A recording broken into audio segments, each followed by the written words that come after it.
암으로 진단받지 않더라도 암 진단비 청구가 가능한 경우가 있다는 사실 아셔야 합니다. 살다 보면 대장 내시경 검사를 할 때가 있는데요. 이때 대장에서 용종이 발견되면 제거를 하는 경우가 대부분이죠. 이때 용종이 어떤 종류냐에 따라 암 진단비에 해당될 수도 있고 아닐 수도 있는데요. 문제는 이 암 진단비를 지급받을 수 있는 경우인데도 불구하고 보험금 청구조차 하지 않는 경우가 있다는 건데요. 암으로 진단받지 않더라도 암 진단비 청구가 가능한 경우가 있다는 사실. 우선 지금 1편에서는 먼저 제자리 암부터 알아볼 거고요. 다음 2편 영상에서는 일반암 보험금에 대해서 알아보겠습니다.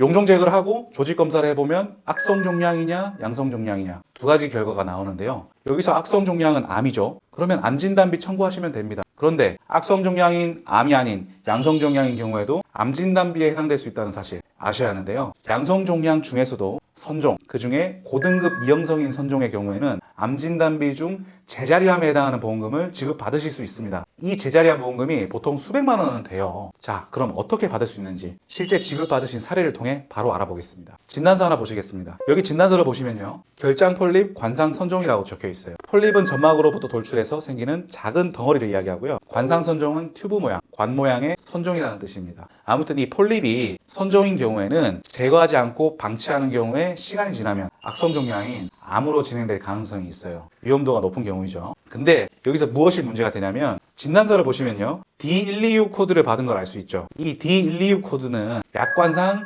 제자리암에 해당하지 않는 게 문제인데요. 보험약관에서는 코드별로 보상하는 거 알고 계시죠? 이 보험약관 신생물의 형태 분류표를 보시면요. 제자리 신생물의 경우에는 D00부터 D09번까지만 포함이 되는데 이 사례자분이 병원에서 받은 진단 코드는 D126 코드이기 때문에 이 D00부터 09 사이에 포함이 되지 않죠. 그래서 보험약관상 제자리암에 해당하지 않습니다. 이러한 경우에는 암진단비를 청구하시더라도 보험회사에서는 보험약관상 제자리암에 해당하지 않기 때문에 보험금을 지급해 줄 수 없다라고 할 겁니다. 그런데 어떻게 제자리암 진단비를 받을 수 있는 것일까요? 조직검사 결과지를 보시죠. 조직검사 결과지 보시면요. 고등급 이형성에 해당하는 것을 확인하실 수 있습니다. 자, 이 경우에는 질병분류 코드는 D126이라 D00에서 09 사이에 포함이 되진 않습니다만 병리학적으로 형태학적 분류 코드로 판단해 봤을 때 제자리암으로 분류돼서 D01로 진단이 가능한 질환에 해당이 되는 것입니다. 뭐 고등급 이형성이니 형태학적이니 말이 좀 어려운데요. 쉽게 말해 진단하는 기준에 따라 코드가 달라질 수 있다는 겁니다. 대장 용종 제거하시고 나서 진료를 보통 소화기내과에서 보죠. 이때 소화기내과 주치의도 진단을 내릴 수가 있지만 병리과 의사도 진단을 내릴 수 있어요. 그러니까 소화기내과에서 판단한 코드와 병리과에서 판단한 코드가 다를 수 있다는 겁니다. 그럼 어떻게 하면 되느냐? 정리해 보겠습니다. 만약에 처음부터 진단서에 D00부터 D09 사이에 코드를 받은 경우에는 바로 제자리암 보험금 청구 진행하시면 되고요. 만약에 D12 코드를 받으신 경우에는 주치의에게 질병분류 코드를 D01로 바꿔달라 요청을 한번 해보세요. 그래서 주치의가 변경을 해준다면 코드가 변경된 진단서로 암진단비 청구 진행하시면 됩니다. 물론 이렇게 주치의가 시기에 바꿔준다면 보험금 청구가 한결 편해질 수 있겠죠. 근데 주치의가 코드 변경을 해주는 경우가 잘 없고요. 설령 바꿔준다고 하더라도 보험금을 청구한 이후에 보험회사의 조사와 심사 과정에서 단순 양성 종양이니까 제자리암에 해당하지 않는다.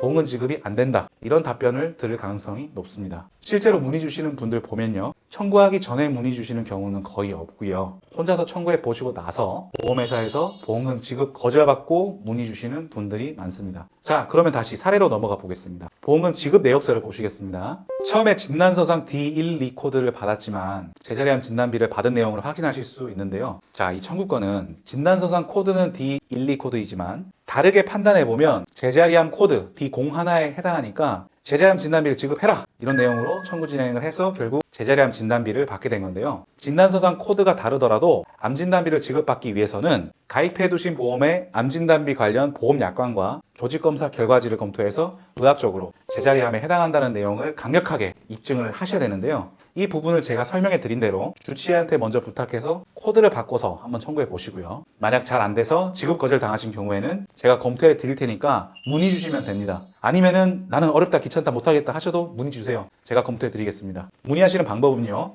위 전화번호나 카카오톡, 폰메일로 연락 주세요. 아래 영상 설명란 보시면 링크가 있으니까 누르시기만 하면 됩니다. 그리고 카카오톡이나 네이버에서 사건사고.com 검색하셔도 나오니까요. 편하신 방법으로 문의 주세요. 여기까지 대장 내시경 용종 제거 후 제자리암 진단비에 대한 내용을 알아보았고요. 다음 영상에서는 제자리암 진단비가 아닌 일반암 진단비를 받을 수 있는 경우에 대해 알아보겠습니다. 영상 끝까지 시청해 주셔서 대단히 감사드립니다. 영상 도움되셨다면 좋아요 부탁드리고 아직 구독 안 하신 분들 계시면 구독도 부탁드리겠습니다. 감사합니다.